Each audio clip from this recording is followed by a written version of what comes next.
Hello students, मैं हूं अमित परदेशी और आपका एक बार फिर से बहुत बहुत स्वागत है एमजीसीआई की डिजिटल लर्निंग प्लेटफॉर्म पर। बच्चों, आज हम लोग पढ़ने वाले हैं motion of charge in uniform magnetic field.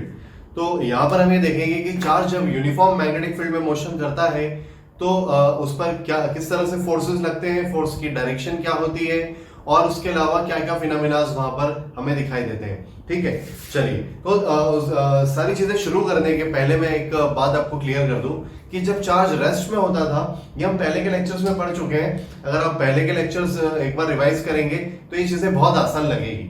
तो हमें ये पता है कि जब चार्ज रेस्ट में होता है तो वो अपने चारों ओर एक इलेक्ट्रिक फील्ड क्रिएट करता है, और जब चार्ज मोशन में होता है तो वो इलेक्ट्रिक के साथ साथ मैग्नेटिक फील्ड भी क्रिएट करता है। ये बात हम पहले पढ़ चुके हैं। अब सोचो कि एक मूविंग चार्ज है जो अपने चारों ओर एक मैग्नेटिक फील्ड क्रिएट कर रहा है, और जहां पर वो मैग्नेटिक फील्ड क्रिएट कर रहा है वहां पहले से एक एग्जिस्टिंग मैग्नेटिक फील्ड है। तो क्या उन दोनों मैग्नेटिक फील्ड्स का आपस में कोई इंटरैक्शन होगा? यस, बिल्कुल होगा। और वही इंटरैक्शन उस चार्ज पर फोर्स के रूप में हमें दिखाई देता है। ठीक है, चलिए। तो क्या होता है, देखो समझते हैं। Motion of charge in uniform magnetic field में सबसे पहला कॉन्सेप्ट हम ले रहे हैं फोर्स का। देखो, ये कोई 3 dimension geometry, X axis, Y axis, ये जेड एक्सिस। ठीक है। मान लो यहां पर कोई चार्ज पार्टिकल रखा हुआ है, ये रहा प्लस क्यू, और ये plus Q charge v velocity से इस डायरेक्शन में मूव कर रहा है, और मान लो ये है direction of magnetic field b vector, और चार्ज की जो डायरेक्शन है वो है थीटा। मतलब मैग्नेटिक फील्ड के साथ थीटा एंगल बनाते हुए चार्ज मोशन कर रहा है। बात क्लियर है आप लोगों को? ठीक, बहुत बढ़िया। आगे बढ़ते हैं। देखो, समझो इसको। ये मैग्नेटिक फील्ड की डायरेक्शन, ये एक यूनिफॉर्म मैग्नेटिक फील्ड है जो x की डायरेक्शन में है, और इसके साथ थीटा एंगल बनाते हुए वेलोसिटी। अब क्या हम इस वेलोसिटी के कंपोनेंट्स बना सकते हैं? बिल्कुल बना सकते हैं। देखो, ध्यान से देखो। अगर हम v के कंपोनेंट्स बनाएं तो v का थीटा वाला कंपोनेंट हमें मिलेगा v cos थीटा, और परपेंडिकुलर कंपोनेंट मिल जाएगा v sin थीटा। ठीक है।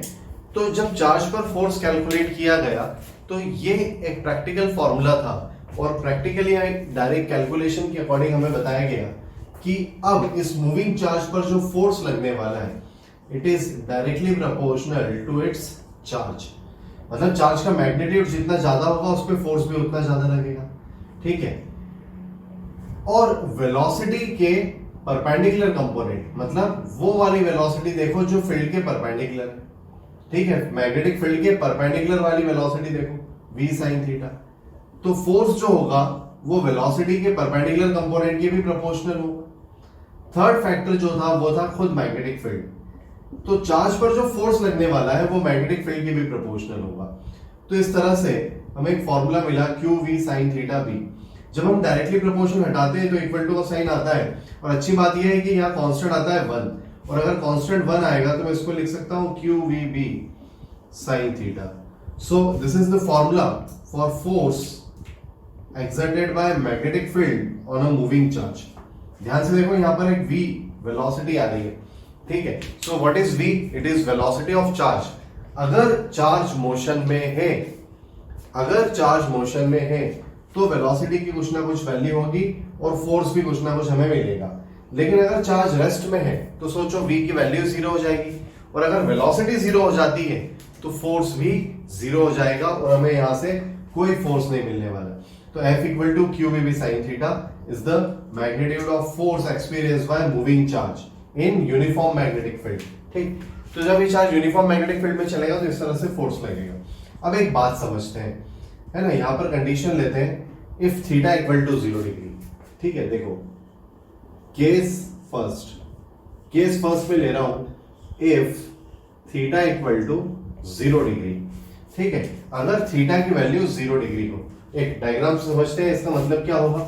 इसका मतलब ये होगा कि ये है मैग्नेटिक फील्ड की डायरेक्शन, एक यूनिफॉर्म मैग्नेटिक फील्ड बना लिया मैंने। यहां पे रखा हुआ है एक प्लस क्यू चार्ज, और ये चार्ज भी v वेलोसिटी से इसी डायरेक्शन में मोशन कर रहा है।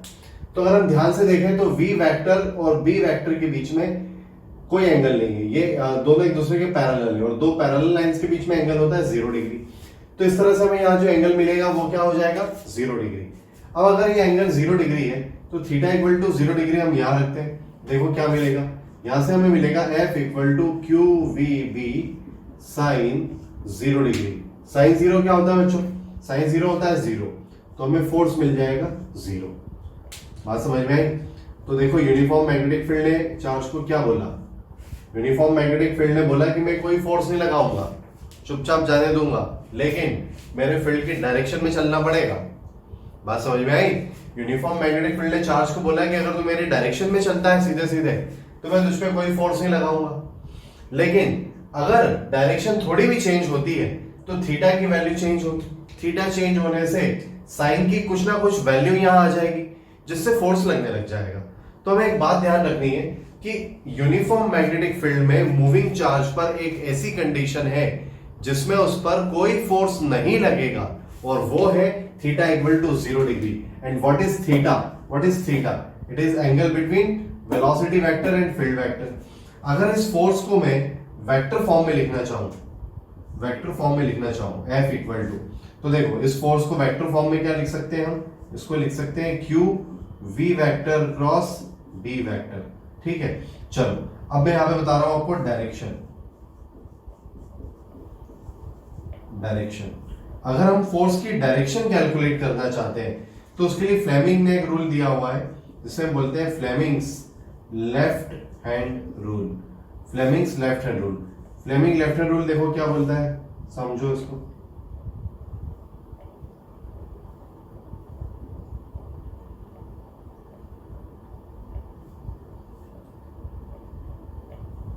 थोड़ा अच्छे से बनाते हैं।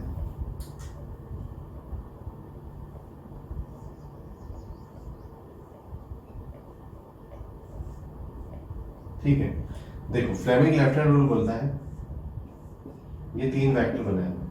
Fleming left hand rule, left hand से इसको अप्लाई करता है। फ्लेमिंग लेफ्ट हैंड रूल बोलता है कि stretch your thumb, forefinger and middle finger such that they are mutually perpendicular. ठीक, अपने थंब, फोरफिंगर, मिडिल फिंगर को इस तरह से स्ट्रेच करिए कि वो तीनों एक दूसरे के परपेंडिकुलर हो। तब इस कंडीशन में थंब फोर्स की डायरेक्शन को, मिडिल फिंगर मैग्नेटिक फील्ड की डायरेक्शन को, और फोर फिंगर मैग्नेटिक फील्ड की डायरेक्शन को, और middle finger direction of velocity को रिप्रेजेंट करेगी। ठीक, इसको आप याद रखने के लिए ऐसे याद रख सकते हो F B V। ठीक, सो V, what is V? It is the direction of motion of positive charge. ठीक, तो ये जो V है ये पॉजिटिव चार्ज के मोशन की डायरेक्शन है, और अगर ये पॉजिटिव चार्ज के मोशन की डायरेक्शन है मतलब पॉजिटिव चार्ज इस डायरेक्शन में फ्लो हो रहा है, मतलब करंट फ्लो हो रहा है, तो आगे चल के हम इसी को करंट बोल देंगे और ये रूल बन जाएगा FBI। तो एक वर्ड, एक ट्रिक बन जाती है इसे याद रखने की, FBI federal bureau of investigation. जैसा आपने सुना होगा इंडिया का CBI एक एजेंसी है, वैसे अमेरिका की एक एजेंसी है FBI। तो FBI से आप इसे याद रख सकते हो, लेकिन यहाँ पर I को मैं क्या लिख रहा हूँ, V। ठीक है, तो एक तरीका तो ये है फोर्स की डायरेक्शन निकालने का, और दूसरा तरीका है क्रॉस प्रोडक्ट। मतलब अगर हम वेलोसिटी वेक्टर और फील्ड वेक्टर का क्रॉस प्रोडक्ट करेंगे तो हमें फोर्स की डायरेक्शन मिलेगी। तो डायरेक्शन बहुत इंपॉर्टेंट है बच्चों, इसे याद रखना कि फोर्स की डायरेक्शन हमेशा लेफ्ट हैंड रूल से मिलती है। फ्लेमिंग ने एक लेफ्ट हैंड रूल भी दिया हुआ है और एक राइट हैंड रूल भी दिया हुआ है, और ये 2 रूल देके फ्लेमिंग ने हमें कंफ्यूज कर दिया। तो लेफ्ट हैंड रूल हमेशा कैलकुलेट करता है डायरेक्शन ऑफ फोर्स, और राइट हैंड रूल कैलकुलेट करता है डायरेक्शन ऑफ करंट। तो बताओ हम लेफ्ट हैंड रूल कब यूज करेंगे? लेफ्ट हैंड रूल हम यूज करेंगे जब हमें डायरेक्शन ऑफ फोर्स कैलकुलेट करना हो, और राइट हैंड रूल हम कब यूज करेंगे? राइट हैंड रूल हम तब यूज करेंगे जब हमें डायरेक्शन ऑफ करंट यूज करना हो, उसमें भी FBI ही चलेगा। ठीक, इसको याद रखने का एक और तरीका है father mother children, F for force, M for magnetic field, C for current. ठीक है, तो फादर मदर चिल्ड्रन FMC, या फिर FBI, F for force, B for magnetic field, I for current. ठीक, तो छोटी छोटी ट्रिक्स है इसे याद रखने की, इससे आप इसे याद रख सकते हो। ठीक, चलो तो आते हैं केस सेकंड पर, और ये एक इंपॉर्टेंट केस है बच्चों, ध्यान से समझो इसको। केस सेकंड, ठीक, केस सेकंड है if theta equal to 90 degree. ये बहुत ही इंपॉर्टेंट केस है, इसे बहुत ध्यान से समझना, क्योंकि अगर इस टॉपिक से कोई क्वेश्चन आता है तो उसके चांसेस सबसे ज्यादा इसी टॉपिक में से आने के हैं। ठीक है, चलो थीटा 90 डिग्री के लिए मैं एक यूनिफॉर्म मैग्नेटिक फील्ड ले रहा हूं which is perpendicular to the plane of board and directed inward. ठीक, तो क्रॉस क्रॉस क्रॉस क्रॉस क्यों बना रहा हूं मैं? क्रॉस का मतलब क्या है यहाँ पर? क्रॉस का मतलब है इनवर्ड लाइन ऑफ फोर्स। ठीक, ये जो क्रॉस है ये यूनिफॉर्म मैग्नेटिक फील्ड को रिप्रेजेंट कर रहे हैं, सभी क्रॉसेस लाइन ऑफ फोर्सेस को रिप्रेजेंट कर रहे हैं। और इनकी डायरेक्शन कैसे बच्चों? इनकी डायरेक्शन है परपेंडिकुलरली इनवर्ड, ये बोर्ड के प्लेन के परपेंडिकुलर अंदर की तरफ जा रहे हैं। ठीक, चलो समझते हैं। यहां पर रखा एक चार्ज पार्टिकल प्लस क्यू और ये v वेलोसिटी से इस डायरेक्शन में भागा। बात समझ में आई? v वेलोसिटी, इसको इनिशियल वेलोसिटी दी गई v, तो जैसे ही चार्ज पार्टिकल को इनिशियल वेलोसिटी दी गई, जब तक ये रेस्ट पे रखा था तब तक मैग्नेटिक फील्ड को कोई प्रॉब्लम नहीं थी, क्योंकि जब तक ये रेस्ट पे था ये अपना खुद का कोई मैग्नेटिक फील्ड नहीं बना रहा था। अब यहां पर एक एग्जिस्टिंग मैग्नेटिक फील्ड है और चार्ज ने मोशन में आते ही अपना भी एक मैग्नेटिक फील्ड क्रिएट कर लिया, और एग्जिस्टिंग मैग्नेटिक फील्ड को अच्छा नहीं लगा। एग्जिस्टिंग मैग्नेटिक फील्ड ने बोला कि अपना भी मैग्नेटिक फील्ड आया, तो दोनों मैग्नेटिक फील्ड के बीच में जो इंटरेक्शन हुआ वो इस चार्ज पे फोर्स के रूप में दिखाई दिया। ठीक है, अब अगर मैं फ्लेमिंग्स लेफ्ट हैंड रूल लगाऊं, फोर्स मैग्नेटिक फील्ड वेलोसिटी, तो देखो मैग्नेटिक फील्ड की डायरेक्शन अंदर, वेलोसिटी की डायरेक्शन इस तरफ, तो थंब मिल रहा है, थंब दे रहा है हमें फोर्स की direction, force magnetic field velocity. तो देखो ये वेलोसिटी, मैग्नेटिक फील्ड अंदर और फोर्स किधर लग रहा है? अपवर्ड। तो इस पर जो फोर्स की डायरेक्शन आई वो आ गई अपवर्ड। अब इस फोर्स ने क्या किया? एक एक्सेलरेशन क्रिएट करा, और उस एक्सेलरेशन की डायरेक्शन वेलोसिटी के परपेंडिकुलर थी, तो वो बन गया सेंट्रीपिटल एक्सेलरेशन, और उसने इस चार्ज को घुमा दिया एक सर्कुलर पाथ में। बात समझ में आई? फोर्स क्या करेगा? एक एक्सेलरेशन लेकर आएगा, और वो एक्सेलरेशन किस डायरेक्शन में आया? वेलोसिटी के परपेंडिकुलर आया। और हमें एक बात बहुत अच्छे से पता है कि जब भी एक्सेलरेशन और वेलोसिटी के बीच में एंगल 90 डिग्री होता है तो पाथ हमेशा सर्कुलर मिलता है। ठीक, क्यों? क्योंकि वो जो एक्सेलरेशन आएगा वो सेंट्रीपिटल एक्सेलरेशन बन जाएगा, और उसका काम होगा वेलोसिटी की डायरेक्शन को चेंज करना, ना कि वेलोसिटी के मैग्नीट्यूड को। ठीक, थोड़े थोड़े मैकेनिक्स के फंडे यहां पे लग रहे हैं। तो ये एक्सेलरेशन क्या करेगा? सिर्फ और सिर्फ वेलोसिटी की डायरेक्शन को चेंज करेगा बच्चों। तो देखो डायरेक्शन चेंज हो गई, ये फोर्स इस तरह से ये घूमने लग जाएगा। अब अगर ये घूमा तो यहां पर कुछ ना कुछ रेडियस आएगी r। अब हमें कैलकुलेट करना है व्हाट इज द रेडियस। ठीक, तो अब एक बात बताओ कि ये जो सेंटर की डायरेक्शन में फोर्स लगा वो यही मैग्नेटिक फोर्स है, क्यू वी साइन थीटा। ठीक, तो फोर्स की जो मैक्सिमम वैल्यू यहां पर हमें मिलेगी वो क्या मिलेगी? Q V B sine theta. Theta की वैल्यू 90 डिग्री, तो टोटल फोर्स कितना मिला हमें? Q V B. अब अगर हम ध्यान से देखें तो यही फोर्स इस चार्ज को रिक्वायर्ड सेंट्रीपिटल फोर्स भी प्रोवाइड कर रहा है। यही फोर्स इस चार्ज को रिक्वायर्ड सेंट्रीपिटल फोर्स प्रोवाइड कर रहा है। So the required centripetal force will be provided by this QVB। ठीक है, ये जो रिक्वायर्ड सेंट्रीपिटल फोर्स मिला चार्ज को वो इस QVB से ही मिला। अब एक बात बताओ कि ये जो सेंट्रीपिटल फोर्स है, क्या मैं इसको लिख सकता हूं mv²/r? ठीक, सेंट्रीपिटल फोर्स का फॉर्मूला सबको आता है, इक्वल टू QVB। इस फोर्स को मैं लिख सकता हूं ना कि mv²/r। अब ध्यान से देखो, एक वेलोसिटी से v कैंसिल हो जाता है, तो यहां से हमें वेलोसिटी के लिए एक फॉर्मूला मिल जाता है बच्चों, वो मिलेगा QBr/m। ठीक है, यहां से वेलोसिटी के लिए हमें एक फॉर्मूला मिल गया। किसी भी समय अगर हम चार्ज की वेलोसिटी कैलकुलेट करना चाहें या क्वेश्चन हमसे वेलोसिटी पूछे तो हमें Q, B, R और M की वैल्यूज पता होनी चाहिए। ठीक, अब देखो यहाँ एक कंपैरिजन वाले क्वेश्चंस पूछे जाते हैं। कंपैरिजन वाले क्या क्वेश्चन पूछे जाते हैं? एक अल्फा पार्टिकल और एक इलेक्ट्रॉन मैग्नेटिक फील्ड में मोशन कर रहे हैं। ठीक है, वो सेम मैग्नेटिक फील्ड में मोशन कर रहे हैं, तो कौन सा दोनों को सेम वेलोसिटी से प्रोजेक्ट किया गया है, तो कौन हायर रेडियस में मूव करेगा? तो देखो यहाँ से थोड़ा सा इंटरचेंज करके रेडियस के लिए भी एक फॉर्मूला बन जाएगा। तो रेडियस के लिए फॉर्मूला बनेगा mv/qb। ठीक है, रेडियस के लिए फॉर्मूला बनेगा mv/qb। ठीक, अब ध्यान से देखो कंपैरिजन कैसा होता है कि मैग्नेटिक फील्ड सेम दे देंगे, वेलोसिटी सेम दे देंगे, हमें क्या कैलकुलेट करना होगा क्वेश्चन में, हमें क्या कंक्लूड करना होगा? हमें देखना पड़ेगा कि दो चार्ज जो मैग्नेटिक फील्ड में मोशन कर रहे हैं, उन दोनों में से किसका मास ज्यादा है या कम है, या फिर किसका चार्ज ज्यादा है या कम है। ठीक है, m/q। ठीक, हमें इस m/q के रेशो को कैलकुलेट करना पड़ेगा। अगर हम इस m/q के रेशो को कैलकुलेट कर लेते हैं, ठीक है, हम इस m/q के रेशियो को कैलकुलेट कर लेते हैं, तो फिर हमें रेडियस कैलकुलेट करने में कोई प्रॉब्लम नहीं आएगी। ठीक है, जैसे अगर एक प्रोटॉन और एक इलेक्ट्रॉन मोशन करे तो आपको पता है कि प्रोटॉन का मास इलेक्ट्रॉन से ज्यादा होता है, लेकिन चार्ज दोनों का बिल्कुल सेम होता है, तो जिसका मास ज्यादा है उसकी ऑब्वियसली उसकी रेडियस भी ज्यादा होगी, as radius is directly proportional to the mass. ठीक, चलो तो हमें चार्ज की वेलोसिटी यहां पर मिल गई, रेडियस यहां पर मिल गई। अब एक बात बताओ, क्या आप चार्ज का मोमेंटम बता सकते हो? ठीक है, मोमेंटम,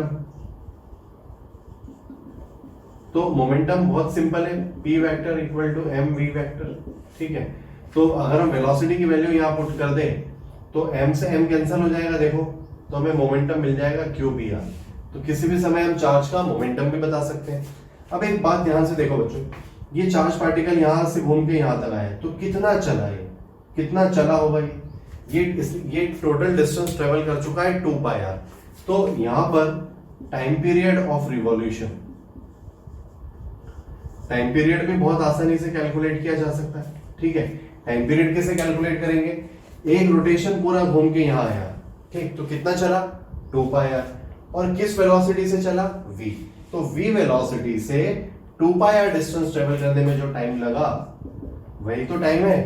ठीक है, तो velocity equal to distance upon time, displacement upon time, तो टाइम क्या होगा, डिस्प्लेसमेंट अपॉन वेलोसिटी। लेकिन हम क्योंकि टाइम कैलकुलेट कर रहे हैं इसलिए मैं सिर्फ डिस्टेंस लिखूंगा, इसको मैं लिखूंगा 2 पाई आर बाय v। ठीक, मतलब देखो ये कोई डिस्प्लेसमेंट वेलोसिटी का फॉर्मूला नहीं है। ठीक है, मैं लिख रहा हूं 2 pi are distance v velocity से ट्रेवल करने में कितना टाइम लगा। ठीक, तो v वेलोसिटी से 2 पाई आर का टाइम कैलकुलेट करना है, तो t by 2 pi R by v। ठीक, चलो कोई भी एक वैल्यू पुट कर दो, या तो r की या v की। मैं एक काम कर रहा हूं, मैं r की वैल्यू पुट कर रहा हूं, तो 2 पाई बाय v, ध्यान से देखो r की वैल्यू mv अपॉन qv, तो ये v से v कैंसिल हो जाएगा। तो यहां से हमें जो टाइम पीरियड के लिए फॉर्मूला मिलेगा वो मिलेगा 2 pi times of m by qv। ध्यान दिया होगा आपने, टाइम पीरियड के सभी फॉर्मूलाज में जो 2 पाई है वो एक कांस्टेंट हमें हमेशा आती है। ठीक है, क्योंकि वो जो सर्कमफ्रेंस है वो 2 पाई आर होती है, तो रेडियस पे डिपेंड करता है कितना टाइम लगेगा, और वो रेडियस वाले फैक्टर वहां पर आ रहा है जिसमें से ये v वाली टर्म यहाँ कैंसिल हो गई। अब एक बात बताओ, अगर हमें टाइम पीरियड मिल चुका है तो क्या हम फ्रीक्वेंसी बता सकते हैं? क्या हम इसकी फ्रीक्वेंसी बता सकते हैं? बिल्कुल बता सकते हैं। फ्रीक्वेंसी क्या होती है, रेसिप्रोकल ऑफ टाइम पीरियड। तो फ्रीक्वेंसी के लिए अगर फॉर्मूला लिखा जाए तो ये हो जाएगा qb अपॉन 2 पाई m। ठीक, तो इस तरह से हमें फ्रीक्वेंसी के लिए भी फॉर्मूला मिल जाएगा। और जनरली जो क्वेश्चंस इन पे बनते हैं वो बनते हैं रेडियस पर, फ्रीक्वेंसी पर, टाइम पीरियड पर, डिफरेंट चार्ज को डिफरेंट फील्ड में या वेलोसिटी से फेंका जा सकता है, और उसमें टाइम पीरियड, वेलोसिटी, रेडियस, इस तरह के सिंपल क्वेश्चंस बनते हैं। ये टॉपिक बिल्कुल भी टफ नहीं है, बहुत ही आसान टॉपिक है, और इसे बहुत आसानी से आप प्रिपेयर कर सकते हैं। इंपॉर्टेंट है और इससे क्वेश्चन पूछने के चांसेस भी ज्यादा है। ये मान के चलो कि नीट में तो एक 100% इस टॉपिक से क्वेश्चन आएगा, और जेई में भी इसके आने के चांसेस बहुत ज्यादा है। ठीक है, नीट तो कंटिन्यूअसली कई सालों से इस पे क्वेश्चन पूछ ही रहा है, चांसेस बहुत ज्यादा है। ठीक, तो आप इसे अच्छे से पढ़िए, रिवाइज करिए।